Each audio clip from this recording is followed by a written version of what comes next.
Say it again. Say it again. You know, there are some people when it is when the time, it is time for marriage. Oh, prophet, can you tell me the will of God? They don't know the will of God all the while. All the while, they've been going to church. They never ask for the will of God. But as soon as it is time for marriage, they know the will of God. They want to know. That's why they'll be deceived. Because you cannot just wake up now and talk about the will of God. It is a process. It is what? You must be in it. It must be in it. And that's why prophets deceive them. Because they're just looking for will of God. And they are not ready to flow with God. They are not ready.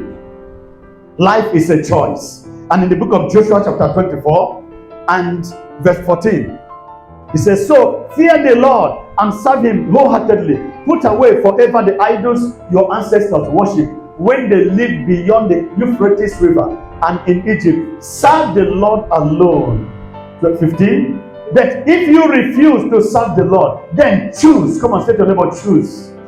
Then choose today whom you will serve. Would you prefer the gods your ancestors served beyond the Euphrates? Or will it be the gods of the Amorites in whose land you now live? But as for me and my family, we will serve the Lord. In other words, we have chosen to serve the Lord. That is our own choice. You have your own choice to make. Our choice is that we will serve the Lord. Listen, when they told me to come and join occult so that church will grow, there's only one thing I was thinking. I said to myself, I have been in this work for some time. I have been there for some time. And I have not seen too much, but I've seen a little. I've seen a little that God can heal the blind. God can raise the dead. Listen to me. When I prayed for the dead and he rose up, I have not even gone to Bible school. And I saw God. I wanted to prove that God was calling me. And so, as I prayed that prayer, I said, God, if you are calling me, in fact, use me to do something powerful. And all of a sudden, they came and called me and said, somebody is dying. And I went to that place. I didn't know the person has already died. And I've not seen that kind of a thing before. When I entered there, you can imagine what happened. Now, everybody filled up. They were looking at you. You know, they were looking at me. And me now, I remember the prayer I prayed. There's only one thing I said. I said, God, prove yourself. I told them, let's begin to worship the name of the Lord. Some of them were looking at me. Some of them do not understand what I mean. And I began to worship the Lord. And the person came back to life.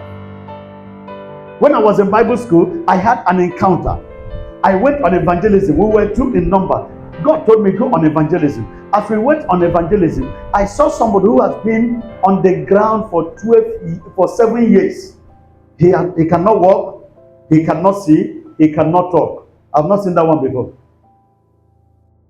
She was there and she was dumped as a witch.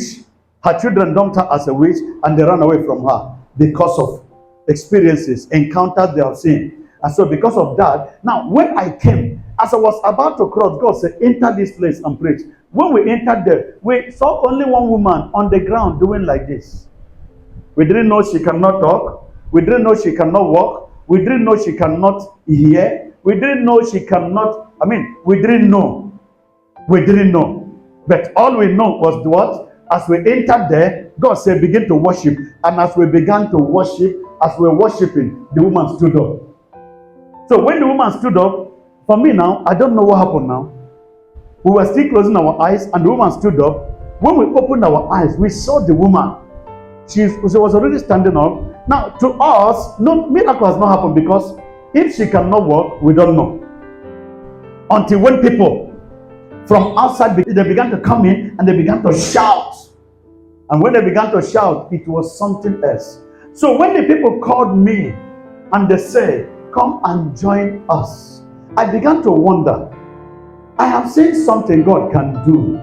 And the song said what? I have seen your mighty works. So I have seen the God that can break yokes. I've seen the God that can do miracles. I've seen the God that can do certain things. I've seen the God that can open the Red Sea. I've seen the God who brought me from nowhere to somewhere.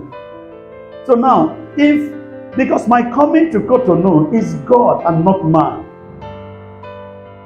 I did not come to Cotonou from the city. I came to Cotonou direct from the village. I was in the village. God said to me, right now, it is time to go outside the country.